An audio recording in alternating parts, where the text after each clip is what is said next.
We all go a little mad sometimes. Haven't you?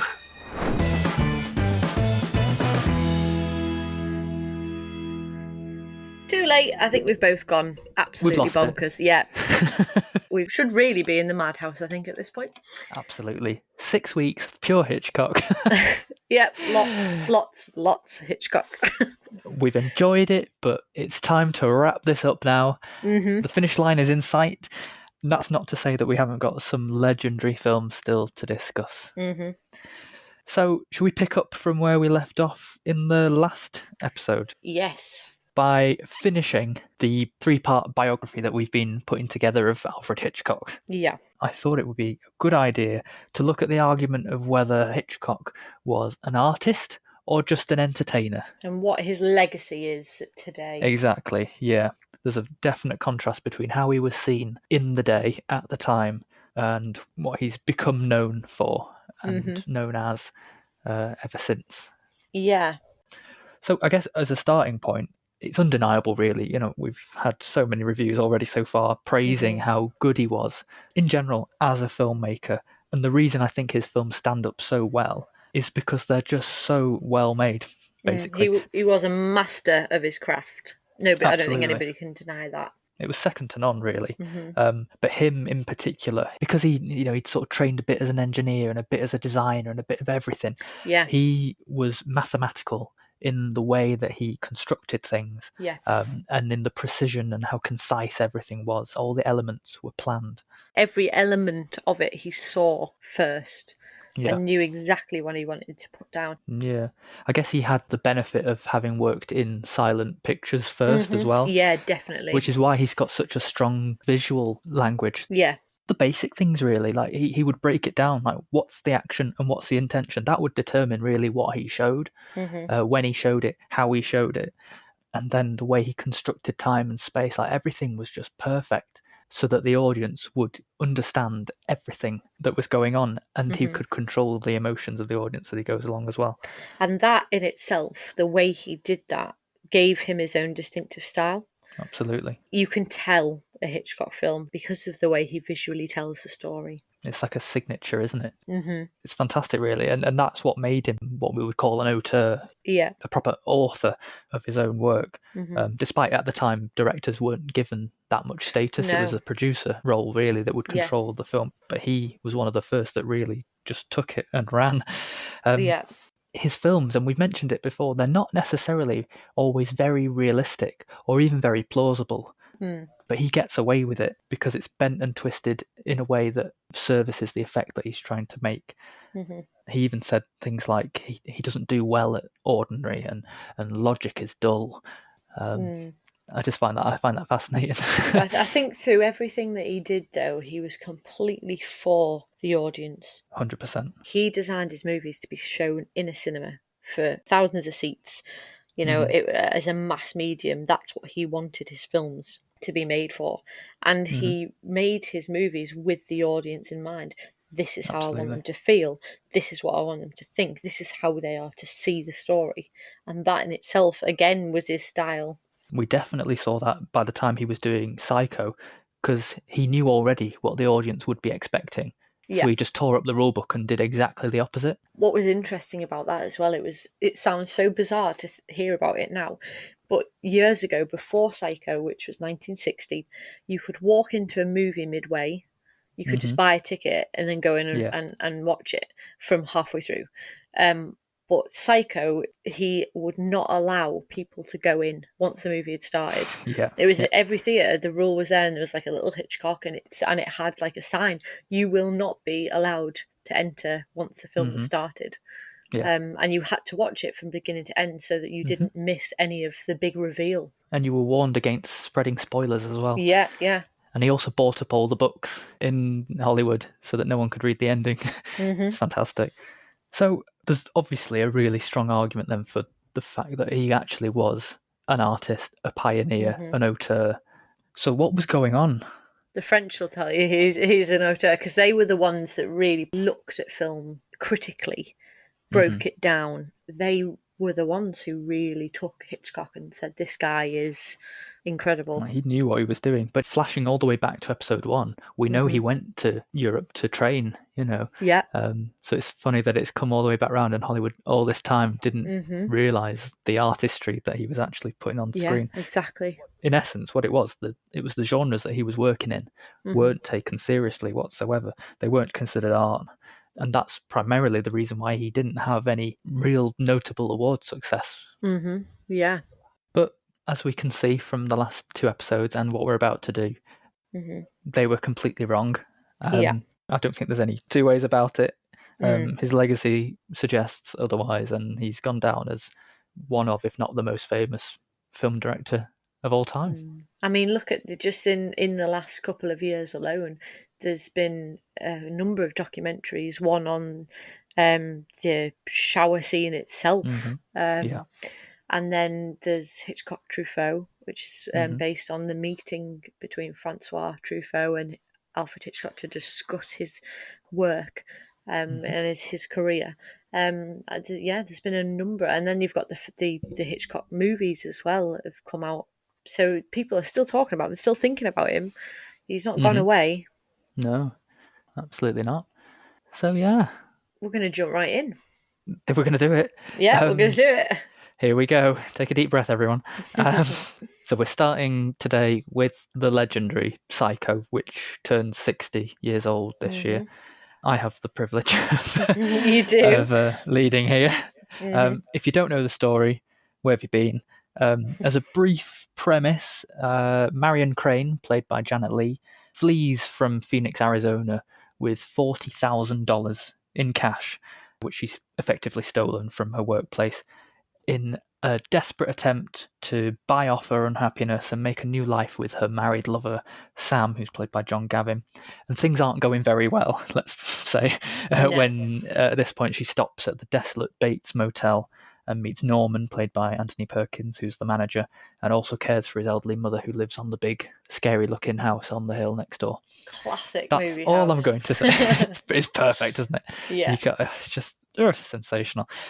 Before I get into my main points, we've kind of touched on it anyway. There's only one word really to describe this film, and that's groundbreaking. Yeah.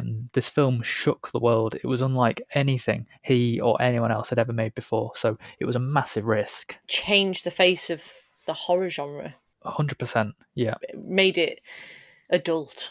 It made it realistic. It brought it into the modern age. Yeah, it also broke a number of taboos and censorship rules, nudity, violence. The first time a toilet was ever shown on screen before, which he fought a great deal with the studio censors about and ignored. But also from a story perspective, this is probably the biggest spoiler I'll give, but he took his main character and his big star of the film and killed them off less than halfway through the film. It was unheard of, and the fact that the story then goes in a completely different direction to what you expect. This film became a phenomenon. It was an event film, plus the ways that we mentioned earlier about the advertising and the publicity and the exhibition of it all.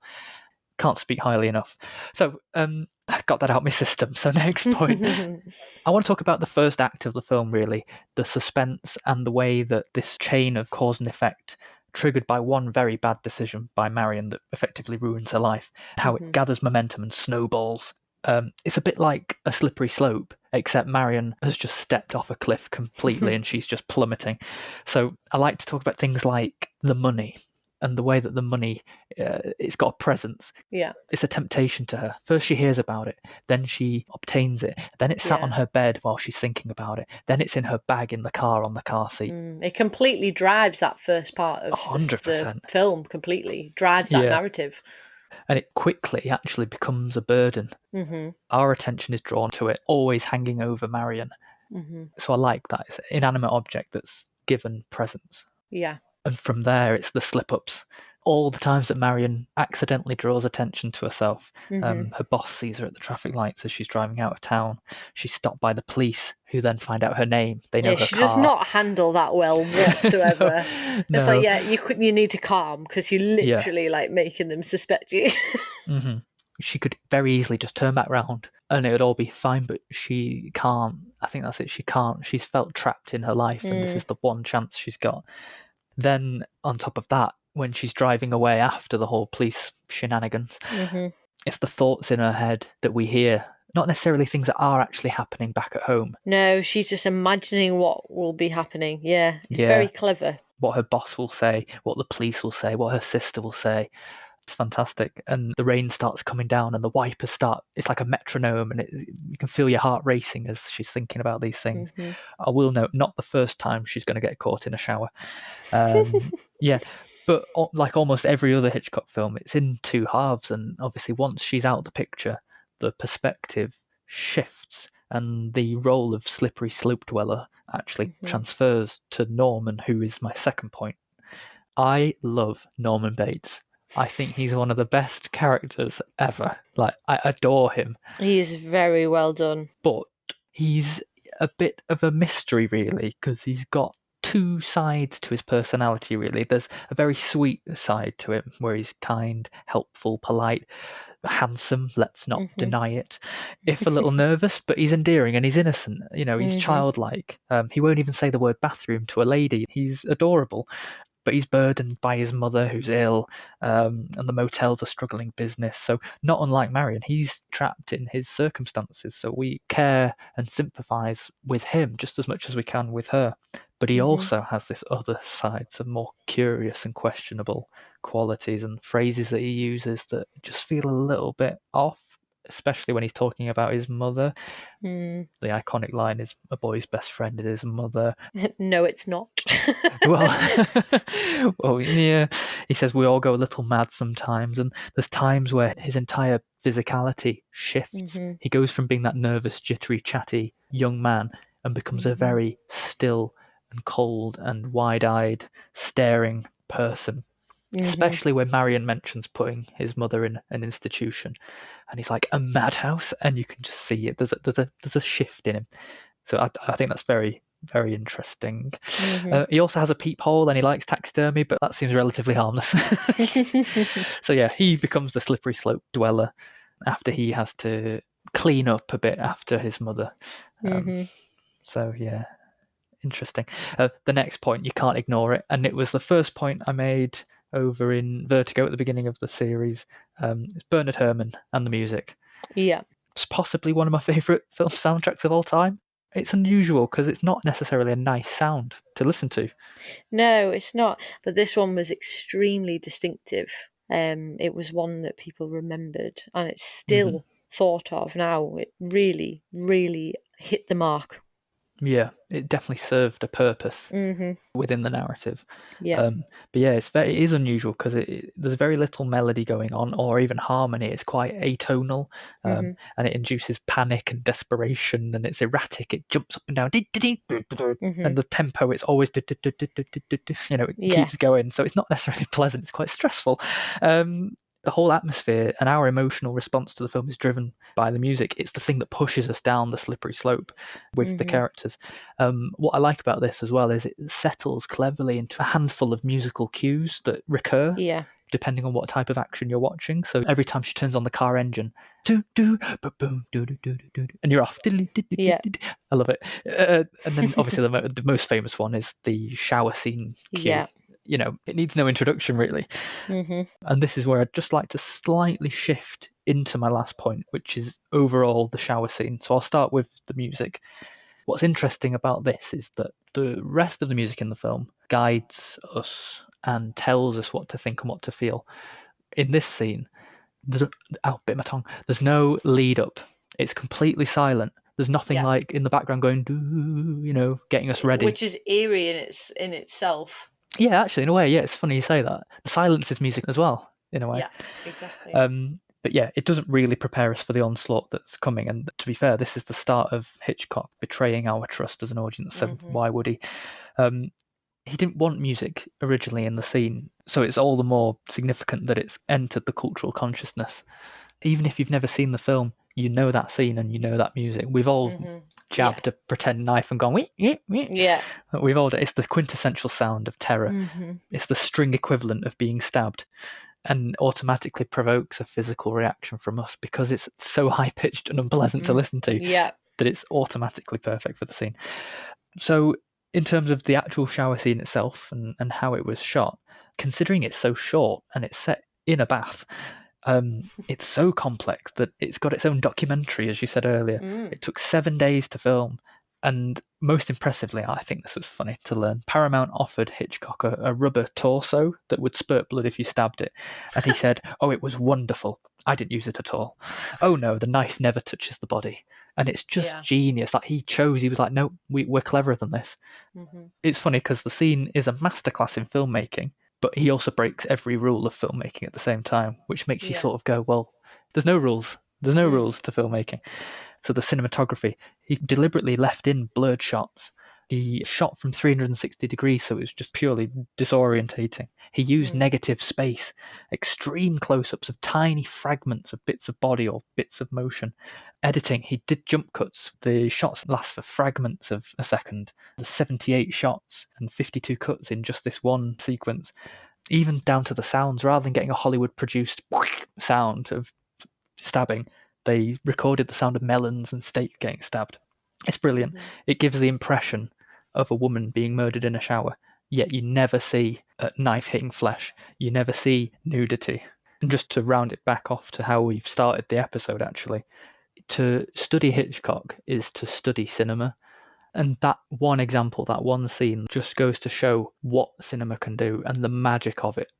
How editing and cutting and sounds, music, cinematography, all together, it's all a misdirection. It's not real, but we perceive it to be real time, real space, real events, real people, real stories. And I just think it's sensational. I think it's his best, personally. I know Yeah. a lot of people don't agree. They think Vertigo, but I disagree. I think this is a lot better. Psycho's got a little edge, hasn't it? It's just got that something that... Lightning in a bottle. Yeah, the audacity of it all, I think. Yeah. So, breathe. How do you match that? Well, you don't. I'm sorry. You can't match that. We've started with the best. I am going to start with Lifeboat, which I would probably guess people don't really know much about, possibly never even heard of. It was a wartime picture that he made in the 1940s. The basic premise of this is right at the very beginning. There has been a sort of a shipwreck. A ship has been hit by a torpedo, a German torpedo, from a U-boat. And you start up with the one lifeboat that remained, picking up survivors, basically, people who were in the water. And you end up with this group of people, of men and women. And it is about their time during the however many days they're stuck on this boat. So right there from the start, this is another one, a little bit like Rope, which we will also be discussing today. Indeed. But you are stuck in this one environment. You're never going to go anywhere else. They're in this boat. It's confining in itself. Yeah. And it's very much a play on characters and personalities, how these people react, how they survive, how they make the choices they make, and are driven to the choices they make. So it's quite interesting in that respect. So I'm going to start off. The thing that I think defines the movie very much is morals, and the morality of certain choices. Condemning a man for his nationality, for instance, when they pick up a German. The U-boat, I should say, did get hit. Yeah. And this German is the reason they're in that boat. It's the reason all those people died. So right there, you've got a dilemma. What do you do? Do you condemn him for the fact that he's a German? It wouldn't be an issue if it wasn't the war. So I think the war very much has an effect on the choices. There's a very much a jury type manner. You have a lot of arguing against the right thing to do. What's the majority vote? Yeah. We should do this. No, we should do this. Who thinks this? And who thinks that? And who should be captain? And who should be...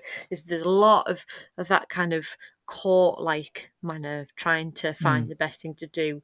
It's a bit like Lord of the Flies or something, isn't it? They have to sort of govern themselves. Yes, exactly. Trying to stay on the level-headed, logical route, yet being in a very desperate situation, really. And how over time that breaks down. That morality breaks out of sheer desperation. So that's very interesting. I think the German officer himself is a key point in this movie. It drives a lot of the action. Like I say, having a German on board in the first place is an issue. What do they do? How do they treat him? then you've got the kind of confusing aspect of him saving one of the lives by amputating his leg because he was a doctor before the war. But then you've got the fact he's got this compass and he's not telling anybody the whole time, and it turns out he speaks English. And he's understood every word they've said, and you don't find this out until well over halfway through that he speaks English. And then you've got him taking over the boat essentially after a storm and leading them towards this German supply ship. So who is this guy? Is he good? Is he bad? He's saved this guy's life. He's taken him to a supply ship, which really is their only hope of survival, because otherwise they're stuck on the ocean. Yeah. But then he's kept this compass from them, and he's got water, and they're all dying of thirst. Yeah. There's no black and white here, good and bad. Yeah, they're still all in the same situation, aren't they? It's very interesting.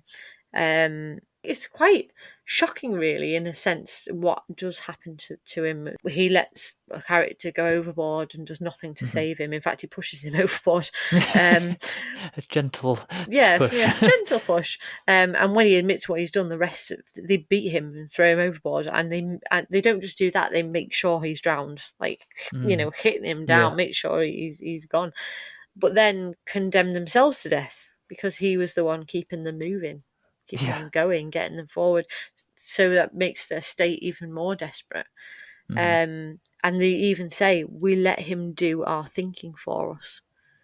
It's a very interesting film. And one thing I really, really did like about this is Tallulah Bankhead. She's the best part. Yes. She's just like nobody else. She looks and sounds very much like Betty Davis, which you mentioned before. She really does. But her character in this, I found really interesting because she was on the boat right from the beginning. She had her possessions with her. And slowly but surely, everything's taken away from her. Her typewriter falls overboard, and the last thing she's left with is this bracelet.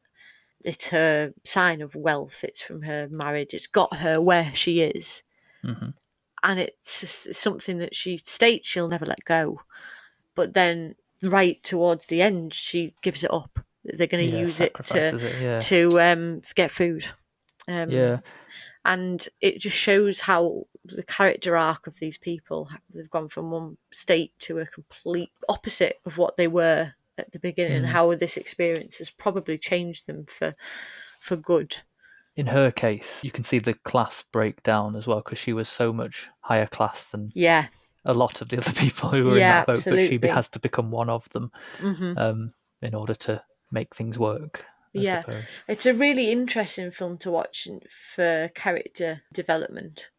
It's a really interesting film in that sense. It doesn't have a lot of other things like effects or anything like that going for it, really. It's very much a character study. But it's a really interesting one to watch. I did enjoy watching it. Yeah, I'd had it on my list for a long time. It makes you think, what would you do? I like films that do that. And what wouldn't you do? I suppose is the other question. Absolutely. Well, that's a nice link, really. And as you said, a single location film. They're different, but Hitchcock actually did another one called Rope, which is based off a 1920s play by Patrick Hamilton. It's one of my favourite premises to describe to someone, actually, for people who haven't seen it. And I guess the best way to describe it is it starts and you're just looking at this very pleasant Manhattan street. The great big sweeping score. It's wonderful. And then it just sort of turns and the camera looks up towards this penthouse apartment with the curtains closed and zooms in. And then a man screams. You're like, oh, you think, what's going on? And the first thing you see, the first substantial shot of the film, you see Brandon, played by John Dahl, and Philip, played by Farley Granger, strangling a man. This is one of their former Harvard classmates. And long story short, they put him in a great big antique chest in it's a great big apartment.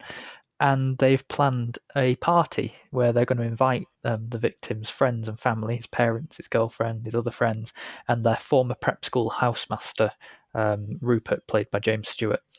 And they're all going to come to this party and they're going to serve the buffet food off the chest that he's in. So, I mean, It's great. It's fantastic. It's kind of a morbid premise. Yeah, it's a very Fascinating, different though. start, isn't it? The sequencing is kind of a bit out of order because you usually get the planning of the murder, then the murder. You get it the other way around here. This one here, it literally doesn't even give you a chance to build the suspense or the tension. It's just there immediately. You're dropped straight into it. You know that this body's there, and then the whole thing after that is who's going to find it. It's tense. Absolutely. Yeah, there's a lot here in terms of style and structure, especially, which I'll get onto a little bit later. But the first thing that really stood out to me about this film this time around, the idea of the perfect murder. And I couldn't help but thinking, having watched so many of Hitchcock's films now, how many characters are obsessed with the perfect crime. Yeah. The idea of it, the process of it, and the big hypothetical, in most cases, hypothetical question, how would you do it? Yeah. You know, there's people in Suspicion, Stranger on a Train, Vertigo, Dial M for Murder, To Catch a Thief. These all feature characters who are fascinated with getting away with something or pulling it off and making them appear motiveless. We will discuss that again with my next movie. Oh, of There's another course. link. Yes. I think it comes down to how, maybe not obsessed, but how much feeling Alfred Hitchcock had towards policemen. Absolutely. And that sense of authority. And if you could create the perfect murder, you could not be caught by the authorities, by the police. Yeah, well, Hitchcock, in a way, he gets away with so many murders. He just does it with fictional characters, as well. Now we think about it. In this case, it's about the art of murder and the power of pulling it off. And I just want to draw some attention to the dialogue and the scripting of it. Obviously, it came from the play as well. The character of Brandon, in particular, who drives what they've planned, talks about it being immaculate, a work of art which is made of masterpiece when they decorate the table. He says the power to kill can be just as satisfying as the power to create. He's very much playing God. He sees himself as intellectually and culturally superior. They're superior beings that are above normal moral concepts. They have the right to kill anyone who's lesser than them.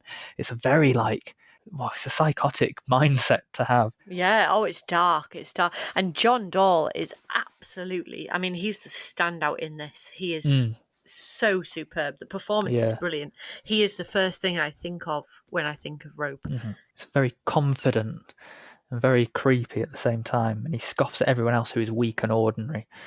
Absolutely. Which is actually in stark contrast to Philip. Very similar to his character in Strangers on a Train. He's the one who's at the mercy of the other. So they're massively different personalities. So straight after the killing, Brandon goes and lights a cigarette. He's cheerily wiping the victim's fingerprints off a glass. He pours champagne. They toast the victim. He boasts about how alive he feels because he's executed what ordinary men would only ever speak of doing. Whereas Philip has crumbled. He can't take his eyes off the chest. He's panicking.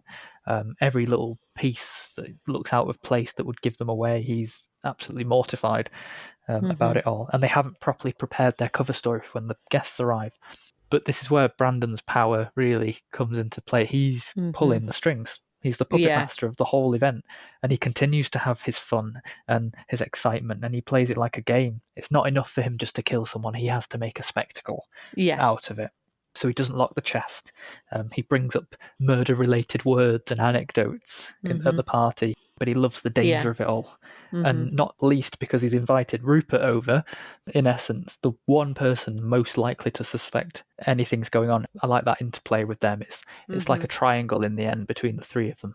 I really like that. And then the other big point, blatantly obvious point, it's this illusion of the film being one take. It's one of the earliest, if not the earliest, example of someone trying to do this. It's very much like the original play. Hitchcock wanted it to play out in real time, which it does, and seem like continuous action. There were limitations at the time in the 40s. You could still only film about 10 minutes at a time because of the reels of film. Yes, that's right, So actually, watching it back, I was surprised how many cuts there actually were in the film. You get ones that are done like, we call them natural wipes or body wipes. So someone will walk in front of the camera, they'll cut, resume, so it looks like it's seamless. But there are obvious other cuts as well. They alternate, actually. But still, he wanted the feeling of the original play. The other thing that gives that feeling is the apartment itself. It's like a stage, so you've got the three walls, the backdrop, and the two sides, Yeah. and this fabulous skyline, this Manhattan skyline behind the curtains. That every time there is a cut, they obviously darken the lights a bit. They put a few of the background building lights on and some neon lights, so it feels like you're in a real environment. And it's his first color film as well, and I think he used that to the best advantage that he could. And then the camera is sort of this mobile thing that can go through the rooms. So you've got living room, hallway, dining room, kitchen, and the camera can freely just flow to and from between them. It's very fluid. I love it. That's not to say that although he was following the characters round, it doesn't mean that he dropped any of his stylistic traits at all. The camera still does extreme close-ups, and it still does particular positions to give effects for suspense. The only difference is that we see the camera transition to and from these different places. My favourite one's when the housekeeper's clearing the table. Again, the focus on the chest is there, right in the foreground, and we watch her very slowly take things to and from the living room and the dining room until it gets to the point where the table's empty. We're not even looking at the other characters who are discussing what happened to David, the victim. Yeah. We're watching her and we're watching the chest. So yeah, he kind of gets the best of both worlds there. He's got the amazing play-like set, but he's still using cinema to communicate that. So yeah, it's a fantastic film. It really is. The fact that you can very much tell that it was a play, but it by no means hinders it whatsoever. No, because it's absolutely not. so incredible. The dialogue's brilliant. Just like you say, the premise in itself is just fascinating. So clever. It's very much like Dial M for Murder. It's just different. It's just different. For me, it's one I come back to multiple times. One that I enjoy watching. And I would rewatch because it's just so. Fun's not quite the right word under the circumstances, but it is. It's just it's really great to watch that tension and seeing everything unfold. I really love this one. It's basically one long scene. It's so easy to get into and stay in because it doesn't give you the opportunity to go away and get distracted. You follow it in one piece. Yeah, absolutely. Yeah, very good. Well, next we're going to look at mine, and that is Shadow of a Doubt. Yeah. So this one, I don't know what I would say about this one, whether it's well known or whether it kind of just sits in the middle.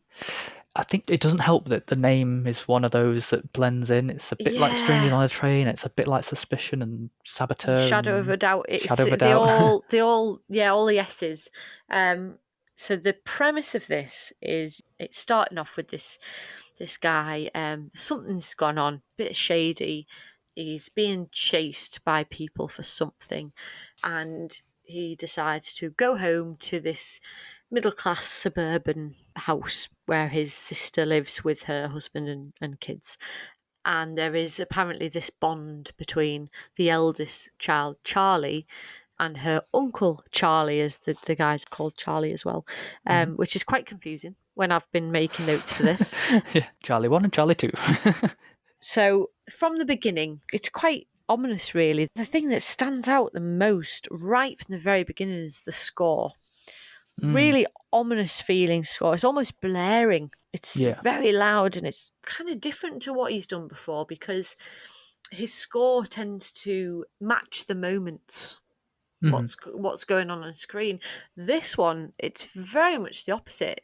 This music, it's huge, it's big, it's bold, and it's almost as if the action is big and bold and there's loads of things happening, but there's nothing. So it draws attention to itself a bit more. Exactly. It's very unusual. It builds and builds, but not during what you would think of as a conventional scene for it to be used in.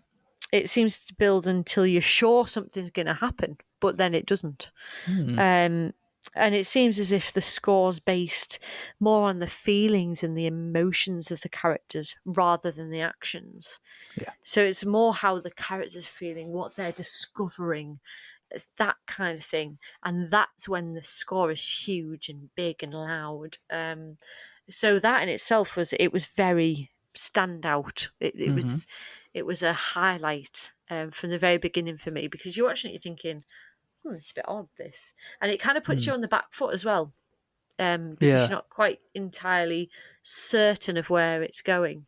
because of that. Also, you're not sure about his character. Like you said, he's done something or something's wrong, but the music might be hinting more than we are actually told. Yeah. And you do find out eventually, and I will go into that. The second thing links very much to what you were saying about Hitchcock and the perfect murder, because the other thing that really stands out through this, and it's made into a comedic moment, is the side plot of the father who's a banker and his work colleague, and they always discuss the best way to murder each other. Yeah. She'll come over while they're eating dinner and they'll be talking about the best ways to murder us. I'd use mushrooms because, I'd just pop a poison one in there and get you. And it's just, there's loads of things in there. But it's really funny. It's made to be a really comedic thing. But while that's going on, it turns out that Uncle Charlie's wanted for murdering 3 widows. So you've got this talk about committing the perfect murder. Yeah. Whilst knowing that murders have been committed. Not only that, but when Charlie turns on her uncle after figuring out what he's done and then talking to the detectives, she tells him she wants him to leave. And from then on, he makes numerous attempts on her to create the perfect murder that would look like an accident. So you've got these conversations going on, and also the Uncle Charlie trying to make this perfect murder look like an accident. It reminded me a bit of the birds. They get dropped in as hints and teasers just so you never forget them. Same happens with those 2 men having the conversation. It's always in the back of your head because you're never made to forget it. Yeah, and is Uncle Charlie going to use one of these ways? What's he going to do? Because he's listening. It's very interesting. It's got a very weird kind of comedic side to it, but then also this quite ominous side as well. It's the difference between saying it and doing it. Yes, exactly. And then the last thing, I think the biggest part of this movie, what really defines it, is appearances. So Uncle Charlie has like 2 faces. The one he puts on in front of the family, a nice normal uncle bringing presents, playing games, that kind of thing. Then there's his real self. And what's interesting is when that slips. When this face he's put on slips, like when he's talking about the widows, when he's talking to Charlie after she discovers him, when he sees Charlie's found the ring, all these times it slips and he becomes who he really is. He's thought of as as a good man by the town. Charlie keeps the secret for her family's sake, keeping this devastating truth to herself. Which is also keeping that face on, keeping that appearance up, for the sake of everybody else. But he was nowhere near like he was an awful person. Joseph Cotton plays this really well. It's really quite scary the way his mind works. It's very dark, very dark, and he really does that so well. I think up until a point you're not actually even sure yourself whether he is whom she suspects he might be. But when he does shift, it's like, oh yeah, shit. Yeah, this guy's not nice. Then. Yeah. But I would definitely recommend this one. No, so it is interesting. It's a I good definitely concept. recommend it. I think it's, like I say, it just blur a little bit because it's very similar to titles that he's done before. But it's definitely worth watching because it is. Yeah, it's an entertaining film. Okay, it's my last film of the series. Yeah, you got there. We're going early again, so this is the second earliest that we're discussing. It's The Lady Vanishes from 1938, another pre-Hollywood film. This was with the Gainsborough Studios. I've noticed that my notes on this are actually more of a journey of my thought process as the film went on. I tried to give it some kind of semblance of a structure. Here's the plot. Woman bangs head. Whimsical old woman helps her onto the train. Old woman goes missing and no one claims to have ever seen her. Not sure what the rest was about. It's a bit like Flight Plan on a train. I'd say that's about right, yeah. I don't want to give more than that. It's perfect. Basically, the lady vanishes, okay? So Margaret Lockwood plays Iris Henderson. She's a young English girl. She's a tourist. She's been travelling around Europe. Michael Redgrave is in this. He plays a man called Gilbert. I'll explain their relationship in a second. And then Dame May Whitty plays Miss Froy, who's the titular lady who goes missing. So my first point in this orients around the fact that I couldn't tell whether it was deliberately or unintentionally a funny film. Nowhere is this listed as a comedy. Everywhere it would just say British mystery thriller, which got me thinking, by describing films as British, are we automatically implying a degree of comedy will be present? And it just got me sort of thinking. The first act of the film is where they're not on the train yet. There's been an avalanche on the tracks. Yeah. It's forced all of the characters to stop over in this tiny hotel in a remote European hamlet. It's nestled in the mountains. And this is how we're introduced to all the characters that will appear later on. And no word of a lie, it's like Fawlty Towers or a Carry-On film. So there's lots of physical comedy, naughty visual humour. It's strong influence from silent films in this. So hotel manager's a bit like Manuel. He's running around, there's communication barriers. He's picking up an answer in the hotel phone. He's dealing with guests, all that kind of stuff. There's some characters, they're repeatedly banging their heads on the low ceiling beams like over and over again. People are in and out of each other's rooms in error. Maids are bending over. Concierges are walking in and seeing a flash of leg. Two grown men are sharing a bed because they've run out of rooms. It's very funny. And I guess Gilbert, the character that Michael Redgrave plays, also contributes to this because he's an ethnomusicologist. So he's transcribing folk music from the region, but because he's having to play along with it on the clarinet and then stop every couple of bars so he can notate the thing down. Everyone who's below him, because he's on the top floor, are hearing this racket, and he's got some folk dancers, almost like doing a musical statues version of this thing. It's very funny, and that carries on all the way through to the point where I thought it's almost a surrealist film. The direction that it goes in, despite the fact that the mystery and the thriller at the core of the story is still present. It's the delivery of it all. So there's a fight with a magician at one point in the luggage cart, and they're in and out of these vanishing boxes, and there's pigeons and rabbits coming out of hats. It's silly. Mad. It's very Bonkers. silly. Yeah. There's a woman disguised as a nun. There's a bandaged body that comes on board. There's a gunfire sequence at the climax of the film. It's completely ridiculous. I wrote down, I don't really know what's going on. However, I've slept on it now, and my second point is my revelation. Right. I think that the time of the film being released was very important. So this was 1938. We obviously know what happened in the following year. Yeah. So when it comes to looking at the story more seriously now, all the characters in the film deny knowledge that this lady's gone missing. It seems unusual at the time, and at the end of the day, quite innocent, really, because they just don't want to get involved. And they do have a load of reasons. They don't want to have scandal. They don't want to be delayed again on the train. They don't want to be involved in inquiries and have to give statements and things like that. And I thought these are all very British excuses. Very British. We don't want to know. Like we want to turn a blind eye because we don't want our existence and our lives to be disrupted. So what I ultimately got is that there was a war undercurrent here. There's a commentary really on the oncoming war, essentially, because they're all pacifists. They want the neutrality. They abstain from getting involved. They don't want their lives being disturbed. They don't want the drama and the conflict that does actually happen. And look what happens when they did get involved. They all got shot at. And there was a phrase, I want to kind of look this up, but someone said, never climb a fence if you can sit on it, which I thought was quite interesting. So it was very much a product of its time, and that's what made me make sense of the comedy. The reason it went in strange directions is because it wasn't actually about what we thought it was about. It's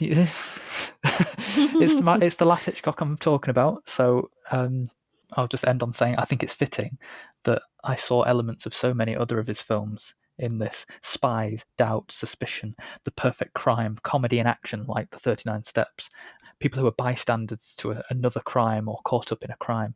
And then music actually has an important significance in the story, a bit like The Man Who Knew Too Much. It has strangers meeting on a train, climbing out of trains. You see that a lot in all of his other films. So it was a nice ending, actually, for me, even though I didn't understand it at the time. Yeah, it took a little bit of sleeping on it. Yeah, but I'm glad I did. Yeah. I just thought, the reason they're not wanting to get involved is a comment on not wanting a war. Yeah. I could be completely wrong, but that's what I got. Sounds smart. We'll go with that. There we go. Yeah. Okay. I'm convinced. So, the very last film that we're going to discuss is one of his well-known ones, and it's North by Northwest. Oh, yes. Which he made in 1959, the year before Psycho. He was definitely at his best, at his peak during this time. And North by Northwest is a film of, again, mistaken identity. Very much a theme that comes up in his other films. We've discussed it in others. The Wrong Man is a film completely about mistaken identity, though in a very different way to this one. So Cary Grant, probably his most well-known Hitchcock movie. I'd say, yeah. He is mistaken for someone who is some kind of spy working for the American government. And he's mistaken because he's in a hotel restaurant and a guy asks for a call. You know, he puts this guy's name out. And just at that particular moment, Cary Grant puts his hand up and to ask for a bellboy or the waiters. Yeah. These two guys see him, and it's literally, that is it. He puts his hand up. It's so innocent, isn't it? And it's so, you're just like, oh, for God's sake, if you just waited 10 seconds. A bit like The Wrong Man. It's one of those nightmare situations. Yes, exactly. Complete mistake. And he's picked up and he's taken away and he's taken to see James Mason, who's fantastic. I love James Mason in everything. Yeah. He's just brilliant. And it very much goes from there as trying to A, get away from these guys who are essentially trying to kill him, and B, clear his name because things just keep going wrong. And this film, it is made up of set pieces. It's known for its set pieces. There are a number of very famous scenes, and they always come up when you see anything on Hitchcock. You always see these. So the very first one, and probably one of the most famous, is the crop duster sequence. So you're just over an hour in. You're in this vast open space, nothing in any direction, just empty fields, and it's tense. He's waiting for this Kaplan to come. The audience is waiting to see who this man is because this is who he's been mistaken for all the way through. Yeah. Who's this man he's going to meet, and why is he being chased? And then we get a man stop, and we're sure it's him. He gets out of the car and he comes over, but it's not. He's just waiting for a bus. He just got dropped off at the bus stop. This bus stop in the middle of absolute nowhere, and he says that a crop duster's dusting where there's no crops. Which is a bit suspicious, and we're like, oh no, this is something. And we realised before Thornhill, who's Cary Grant's character, we know something's not good. Something's going to happen, and the whole scene it's just such high suspense because you wonder how the hell is he going to get out of this, because you are in the middle of nowhere and there's this plane. Where is he going to go? What is that he can do? He's tried to flag down cars are ignoring him, and then literally the plane attacks him. Yeah. You know, it comes so low, it swoops over, and then he gets into these fields and you think, well, okay, this is good, he can hide in here, this is fine. And then it smokes out the fields with all the stuff it's dropping. And so he can't stay in there, so he has to come back out into the open, and there's a lorry, and the distance from where he would have to run to the lorry, can he do that? Can he get there? And then this lorry, it's like it's going all the way to the last minute, and he literally has to drop, and the lorry stops over the top of him, basically, right at the last second. And you think, well, okay, now this is fine, this is good. You know, he'll get in the lorry and it'll all be fine. No. The plane drives into the lorry, which happens to be carrying petrol or oil or whatever, and it blows up. So you're just like, oh my God. It's such high suspense all the way through. You are literally, it's nail-biting stuff, this. Yeah. It's really one of those scenes where you can't look away. That makes me think how much of an influence it might have been on the Bond films, you know. Absolutely. That feels like a very Bond situation to be in. It really is. So the second scene I'd like to mention, it's purely because I just loved it and I thought it was absolutely brilliantly done. It's not a big sequence. It's not a huge action moment like the others in this movie. And it's in the auction house. And it's so clever. It's just, the scripting's brilliant, and it's really well played out by Cary Grant.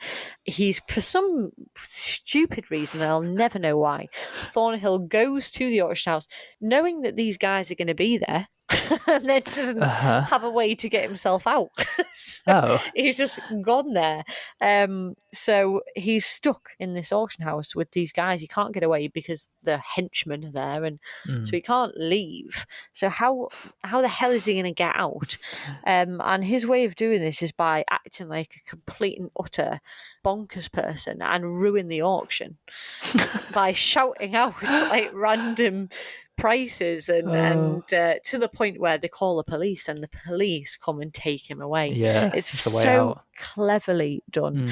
It's a very small scene in comparison to a lot of the others, but it's so subtle in a way compared to that, and I really enjoyed it. It takes Cary Grant back to his comedic performances that he did in the 30s, and and he did those so well. Yeah, it's probably one of my favourite scenes I've watched in all the films. I really enjoyed it. And then I've got to talk about the last big climatic sequence. I did wonder whether you weren't going to mention it, and I thought, oh, controversial. Of course not, no. It's Mount Rushmore. It's the escape sequence at the end, it's the big climax. Are they going to get away? So the music's blaring, thousands of feet up, so high, there's no way down. They're trying not to fall the whole way through. And it's kind of this surrealness of the scene, like playing out on this historical monument. And then you've got Leonard, the henchman, standing on Thornhill's hand, and it looks like it just looks like it's all over, because how are you going to get out of this one? But then he's shot by the good guys, and it's got a very famous last shot as Thornhill's lifting the hand of Eve, pulling her back up over Mount Rushmore. It then cuts away to Thornhill pulling Eve up to the top bunk on the train. And we learn that they're married, and then it just cuts. That's it at the end of the film. Yeah. Do you know what? Almost every Bond film ends with last hurrah set piece after the climax, and then next minute he's rolling in bed with the Bond girl. Yeah, that sounds very similar, doesn't it? It's fascinating. Never thought about it. And the last thing I want to mention, because it's one of the most well known, I think, is the score. And it's Bernard Herrmann, obviously. He did 7 scores with Hitchcock, from The Trouble with Harry in 1955 up to Marnie in 1964. So basically his prime time, Hitchcock's prime movies, Bernard Herrmann was the guy he went to, which says a lot. Yeah, it does. It's got this really clear, like, adventurous theme that appears in all the climatic scenes, all the big action scenes. But then it also has this love theme when Eva Marie Saint's character appears. So you get that kind of woven in as well. And it really adds something to the Hitchcock films and how you remember them, and you remember the music as a part of the plot. Yeah, they're like a character as well, aren't they? Yeah, they're memorable. And they add this really special element to the movies. And I think it's one of the reasons the films are so successful. Well, yeah, there's another layer, isn't there? You can remember the way you feel or the way they look, but to remember how a film sounds... Yeah. That's bizarre. It adds something else, fantastic. Love it. And that's it. I can't believe it. Fantastic. We're done. Yay. We made it. Or are we? I bloody hope so, because I can't watch any more now. Oh, I know. But the big question, did you spot the Hitchcock? I did. I'm really pleased. I did spot the Hitchcock. Right. All 3. Oh. I'm quite pleased. Okay. They weren't very hard, I'll have to say. My experience was different. It was, but it wasn't. You start with Psycho Gone. Yes, yeah. I did expect to see him a little bit later than I did. I vaguely remembered him crossing the road when the boss crosses the road, but it's not. It's a little bit earlier, just after she's had her sex lunch. He stood outside the office, basically. She comes in. He's wearing a cowboy hat. Okay. I say sex lunch. She's having an affair, everybody. Well, I think they'd get it from that. I don't think you need any more detail than that. Fair enough. Lifeboat, when you think about it before you watch it, you think, well, how the hell is he going to do a cameo when they're all on a lifeboat for the In the entire lifeboat. movie? How Yeah. are they going to do this? It's very clever. It's very clever. Mhm. There is one newspaper on board this lifeboat, and he appears in an advert for this Reduso thing. Yeah, it's my favourite and one, I think. yes, it's great. I really like it. So in the advert, it shows a man who is a large man, and then him much thinner, and it's Hitchcock in both the pictures. And he did actually lose an awful lot of weight around about that time, so it might actually be his before and after. Yeah. Rope, don't get me started. I've just sent you a picture of what apparently his cameo is in Rope. Okay, I get that it might have been put there as a reference to him, but he didn't cameo in the film I'm himself. really confused. What is that? It's one of the neon lights in the background on the skyline outside the apartment. The argument is it's meant to look like his profile. It looks like a pound the famous sign to me. Yeah, it does look about like a pound sign, actually. Yeah. So From either here. we could just call mine out of 8 instead of out of 9, because you can't say that I didn't spot him. He's not in it. Yeah, that's a very, very difficult one. Very difficult. Or I could just have the point for noticing that he wasn't there. I think we'll just give you the point, because it's very difficult, that one. Yeah. Shadow of a Doubt was quite easy. It's about 15 minutes in, and he's playing cards on the train when Uncle Charlie's on his way to the family. Yeah, you see the hand that he's holding as well. Yeah, it's a straight flush of spades. I had to look up what it was, because I know what spades look like, but I wouldn't have known it was called a straight flush. Yeah. So he always has to make himself, like, he draws, apart from in Rope apparently, but he always draws his attention by doing something, doesn't he? Yes. Which is similar to what he did in The Lady Vanishes, and I thought he wasn't going to show up. It was getting quite towards the end, and I was worried that I hadn't seen him, but a bit like Strangers on a Train, it's as they arrive in London at the end. He walks past on the platform. Weirdly, he's holding a hat in one hand. He's got a tiny little bag, like a toolbox, in his other hand, and he's got a cigarette in his mouth, and he does this really weird sort of shrug / shudder. I don't know whether he's just a really bad actor or whether he was just meant to be going, "Here I am." Okay, and the last one is North by Northwest, and he misses the bus in the opening credits. It's literally right at the beginning. You've just seen his name, basically, and then you see him miss the bus, and the bus doors close on him. No, and it's quite close up, really, as well. So you definitely know it's him. There's no escaping it. Oh. Who won? Who won Spot the Hitchcock? I'm not sure we've added these scores up right. I don't know. Should we just say we're even? should we just go we're even? I'm okay with that, because I never win anything. That's fine. We probably counted that wrong, but it doesn't really matter. Anybody who listens to the podcast regularly will know that I very often lose. So I'll take a win for this one. Well, I think it's fair to say we spotted the Hitchcock on most occasions. Yeah. I think we've really delved into Hitchcock here. Yeah. I feel like I know him and his work now. Yeah, I hope that people will go back and rewatch some that they maybe haven't seen before. Yeah. And once you've watched one, you want to watch the rest. Oh yeah, the stories and the source material that he's used, and the actors, they're so good. Yeah, he worked with the best for a reason, and I've thoroughly enjoyed it. Yeah, that was a great project. That's fantastic. Looking forward, what's next, Matt? Oh, it's spooky wooky. It's our first Halloween episode. Yay! I love Halloween. I'm not sure if we've mentioned it before. I'm not sure if people know. Do they know? I don't think we've ever had to mention it before. No. Mary's dead, and she loves it.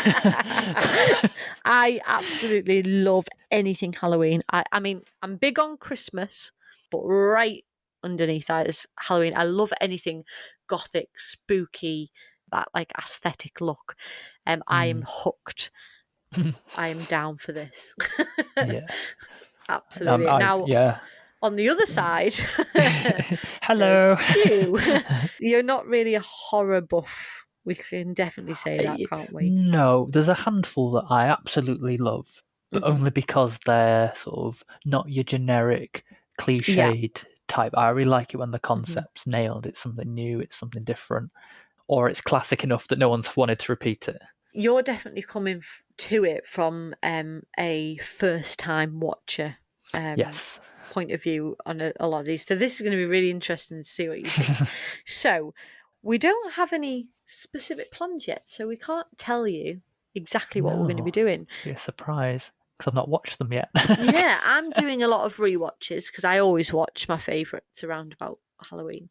But yeah, you'll have to wait and see for that one. Yeah. We've also got our very first CineChat awards coming up for Halloween. Yes. So we've been slaving away, working with polls with the wider CineChat team, picking basically what we think is our best film, for example, best setting, best music, etc. Best villain. That's a good one. Yeah. So keep an eye out for that coming out on our website and social media. Yeah. So, before we go, we're going to recommend a Hitchcock film, the one that we really think people should go back and watch. And we're not going with the obvious choices. No.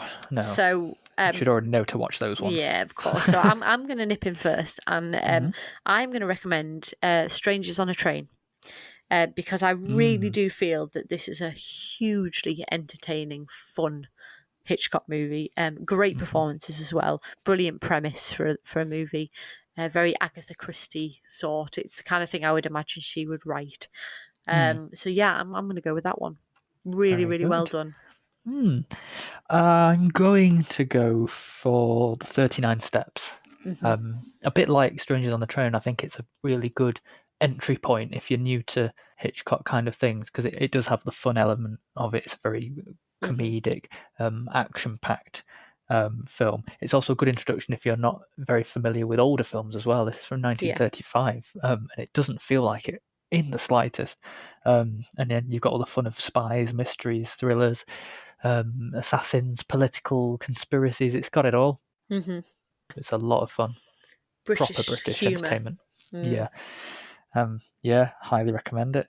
Okay, so Matt, that's it. Where can they find us? Well, you can find us on our website, cinechat.co.uk/podcast, or across social media, Facebook, Twitter, YouTube, Instagram, and more.